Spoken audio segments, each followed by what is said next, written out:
ANMR ನ್ಯೂಸ್ಗೆ ಸ್ವಾಗತ. ಕೆಂಪಮ್ಮಗಾರಿ ರತ್ನಮ್ಮ ನಿಧನ.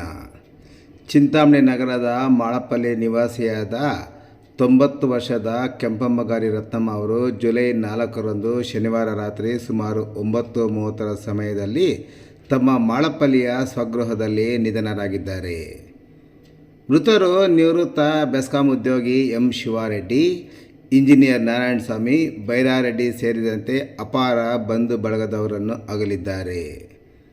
ಮೃತರ ಅಂತ್ಯಕ್ರಿಯೆ ಮತ್ತು ವಿಧಿವಿಧಾನಗಳನ್ನು ಜುಲೈ 5ರಂದು ಭಾನುವಾರದಂದು ಮಧ್ಯಾಹ್ನ 2 ಗಂಟೆಗೆ ಚಿಂತಾಮಣಿ ನಗರದ ರಾಜೀವ್ ನಗರ ಬಡಾವಣೆಯಲ್ಲಿರುವ ಮೃತರ ತೋಟದಲ್ಲಿ ನೆರವೇರಿಸಲಾಗುವುದು ಎಂದು ಅವರ ಕುಟುಂಬದವರು ತಿಳಿಸಿದ್ದಾರೆ. ರತ್ನಮ್ಮರವರ ನಿಧನಕ್ಕೆ ಹಲವಾರು ಗಣ್ಯರು ತೀವ್ರ ಸಂತಾಪ ಸಹ ವ್ಯಕ್ತಪಡಿಸಿದ್ದಾರೆ.